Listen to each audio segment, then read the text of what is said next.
Most of us hear a mother arrived at the hospital with her children shot, and immediately we think she's the victim, she's the protector, that's her job. But in the Diane Downs case, the instinct is exactly what makes this story so twisted. Because the first version was that a stranger attacked the family, and the final version is much worse. The danger was never outside the car.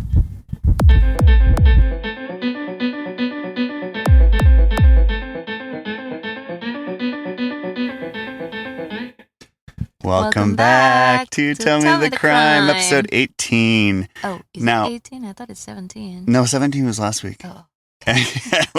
All of our time is blending in right now, but we are actually in a parking lot. It's another special from edition again. Club like Pilates and an LCBO and a Mr. Greek. And it's another special edition. So again, the audio quality, we have no idea how it's going to turn out this week. So this is how committed we are to you that are listening to us right now. We're stopping so that we can record this and make sure that you get your content. And we appreciate you all. We love you. So thank you. Thank you so much. So today we're going to be talking about a really special case, a very crazy one. All of them are kind of crazy, but this one is about Diane Downs.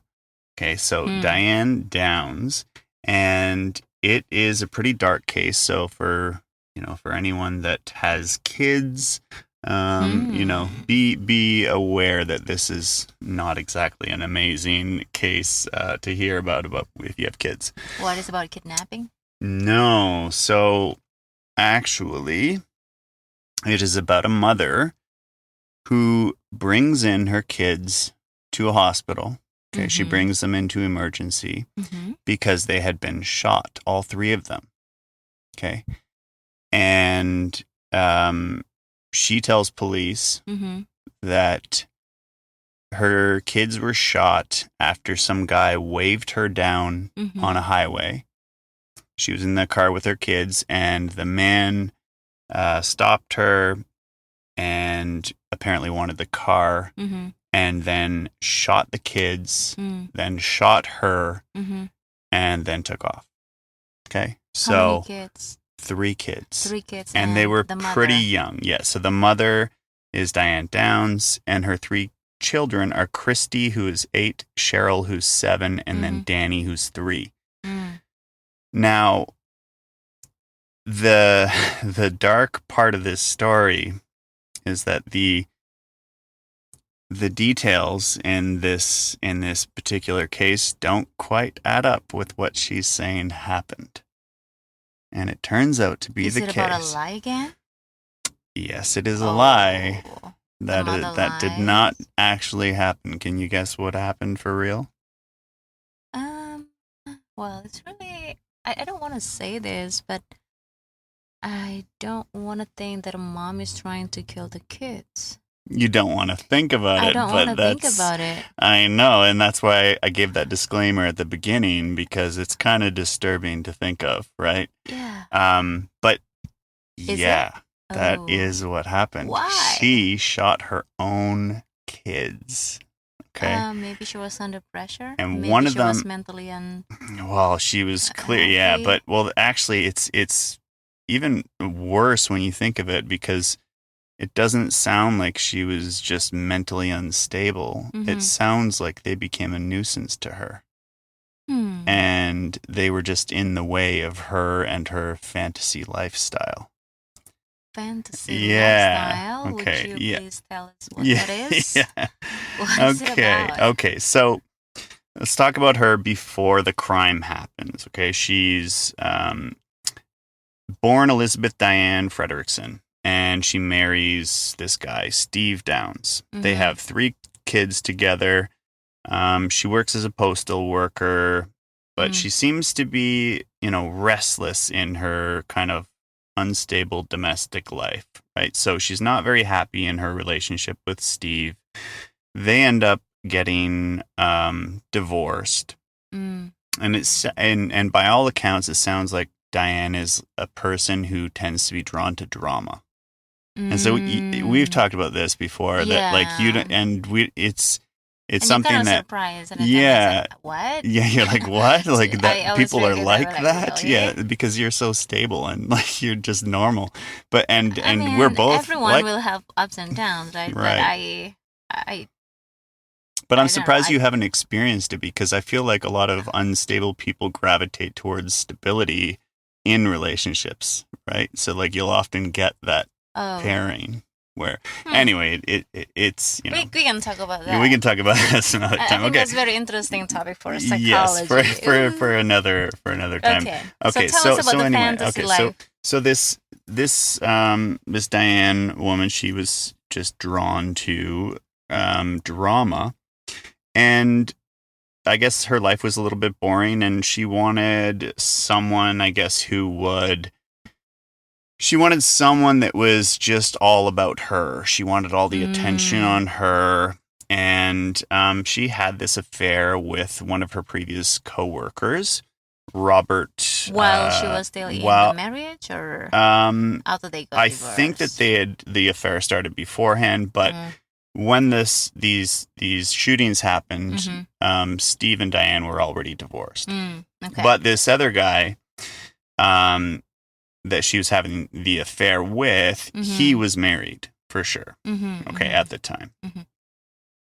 So, anyway, so she is getting restless, and this person that she is apparently having an affair with, some people say that she's a little bit obsessive, right? So they were having an affair, but she is like in love with him, and apparently the diary that she had sort of portrayed him as this like dream fantasy guy. But the important piece here is that he didn't want kids. Oh, okay. Right? So he wasn't, he had no interest in taking care of her kids or anything like that, right? So he wasn't, and he was already married, right? I think they had very different ideas of like where things could possibly go. But, one of the hurdles was that the kids were in the way, right? So she needed to get rid of the kids in some capacity, and she decided to stage this shooting where she would take her kids out, shoot them, and then shoot herself, and then drive to the hospital and claim that this random guy did this to her. Okay, this is very interesting. I know. Well, I think a lot of women, or at least from the Instagram posts that I often see, those moms or the women who divorced, they will try to find men who want to accept her and her kids, and like who she is, basically, right? Right. So well, I mean, you would hope that that's what people are looking for, right? Like you look for someone who can accept you for who you are, right? Rather than, oh, there's this hurdle, and to and then think you have of your to choose, like and you have to choose exactly. the kids or you. But how do you even choose that? Like, how do you? Kids are not objects. No, they're human beings with lives. Like this is not something to be disposed of. Which is one of the most disturbing parts about this, is that she sees them as these disposable things, right? And so there's some disturbing things that sort of tripped up, right? So, first of all, like, why was it that in a lot of these cases too, when someone is lying to the police about things, they often, even when you shoot yourself, you think, okay, well, that's I'm going to shoot myself so that I can be seen as a victim too, and it's obvious who's crazy enough to shoot themselves, right? And it helps with the narrative, and that's very important psychologically for people to see that, oh yeah, she was physically injured, of course she's a victim too. And you're also thinking too, like, this is a mother, right? And what do you think of, like, when you think of a mother? What is their main goal? What is their main role as a mother? The main role is to protect the kids. Like, exactly. A mom will really love the kids, and she will do everything basically to protect the children and love the children. And yep. Yep. want to see how they grow. Exactly. Exactly. And that's the way most people think of it, right? They think of, as protectors. Yeah. They're supposed to be there to make sure that everything is good with them. And most people will, die, they'll give their lives for their kids, right? Yeah. As opposed to what happened here, which maybe is like in that situation, like the mom will choose the kids over somebody that she really loves, even, right? If the man cannot accept the kids, then normally. Yeah, exactly. And I completely agree with that. And I think most people probably would, right? So, but here's some of the things that just didn't quite add up with her story, right? Because a lot of times these stories start to break down when they get questioned more, right? Okay. Oh, but I do have a question. Sorry to interrupt. No, you're good. Who planned all of this? She did. Was it only It was only her. Or, yeah. Okay, so the boyfriend did not. So get the boyfriend involved at all. was not. As far as we know, he was not involved in that. It was. Oh wow! It was her doing this because he didn't. This though. I don't know. I don't know. I mean, I hope. I mean, as far as we know, he had nothing to do with it. But, so this is what she tells people that she was driving on the road. A man, flags her down. He wants the car. She makes some sort of, smart comment to him and resists, and he shoots the children and shoots her. And then she drives them to the hospital. Okay, so there's a few problems with this story. Well, one is, why stop for a stranger at night with children in the car, right? Like, that just seems like a very reckless move to begin with, right? As a mother, right? Again, going back to this idea, if you're really there trying to protect your kids, you have 3 young children that are all under 10 years old. Yeah. You're not going to stop and let a strange man into your car, right? Like, that just seems odd, right? Why was she, and she had said she'd been driving around sightseeing. Why are you doing that at 9 p.m. in the dark on a rural road? So that's like, it's like, I know, like, is it nice summer though? Yeah, I don't know. That's a good question, actually. But, like, come on, like, who does that? That's just weird.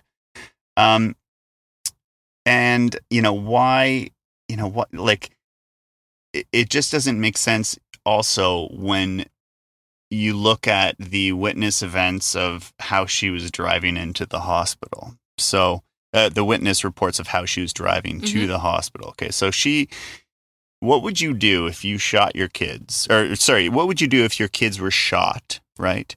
And you were driving them to the hospital because they're bleeding out. What are you going to do? How is your driving behavior going to be? Oh, I don't know. I would probably just try to drive as fast as I could, Exactly. I would not be able to think. You would be reckless. You'd be I would be very reckless. In fight mode. You would just speed there. You would drive as fast as you can. You would just go, right? But according to multiple witness reports, she was crawling in with her car when she was driving up to the emergency. So think of that for a second. Like, why, if your kids are bleeding out, would you slow down? No. At the entrance? No. Oh, no. Well, what does that signal? Like, I will just drop my kids and call the nurse or whoever there in the hospital, or even the security guy to just help me take my kids as soon as possible. Right, exactly. You'd be in a panic, and you'd be rushed because you want to try to save their lives. Yeah. But if someone is slowing down, you have to wonder, is that deliberate? Is she hoping that they die before they arrive? She's buying the time. Exactly. She's buying the time in order to make sure that they don't survive this, right? And in the end, unfortunately, one of her kids dies. Which one?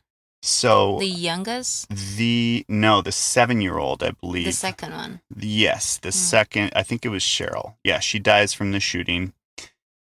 Danny survives. He's the 3-year-old. Mm-hmm. He survives, but he has severe injuries, including being paralyzed from the waist down.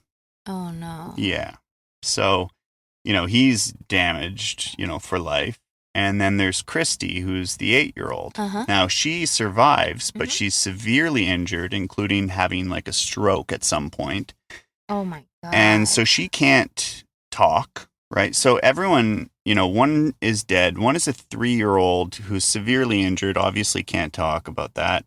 And then there's Christy, who has a stroke. She's having trouble even speaking, right? She's so badly injured. So it looks like there's basically nothing that can go against this, against Diane in this case, right? Even if you did have your suspicions about her. Until Christy, that just reminded me of like the until. Shout out to Ray William Johnson, by the way. We watch his stuff all the time. It's really, it's so catchy. It's just, So, one of the big turns in the case is that Christy eventually recovers. And she testifies against her mom. Oh, wow. How?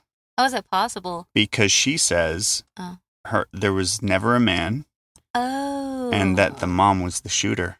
Wow. And, she says this up on the stand for the prosecution.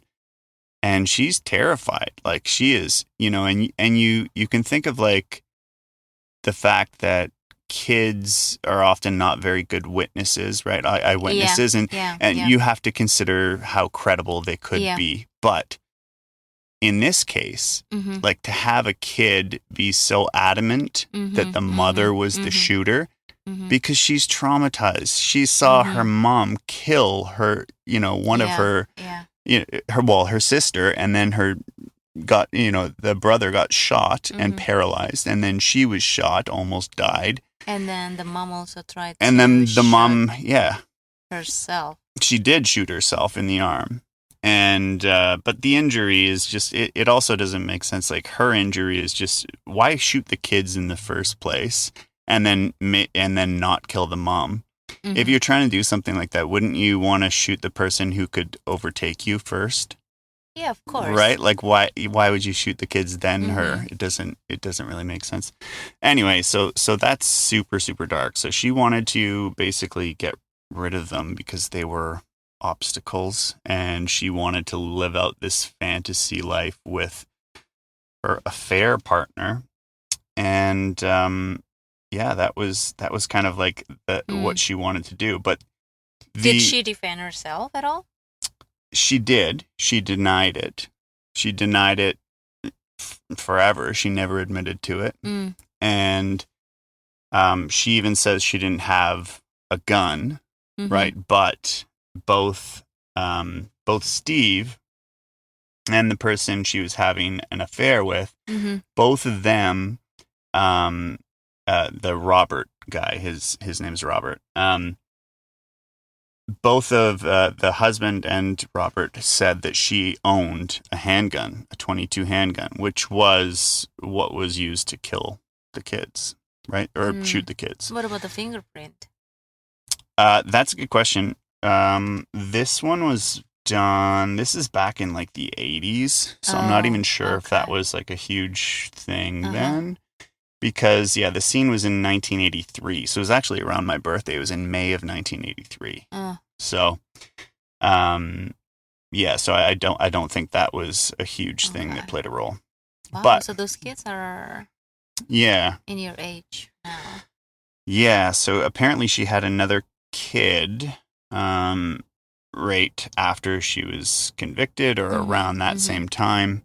And that kid got taken away, of course, to, be adopted.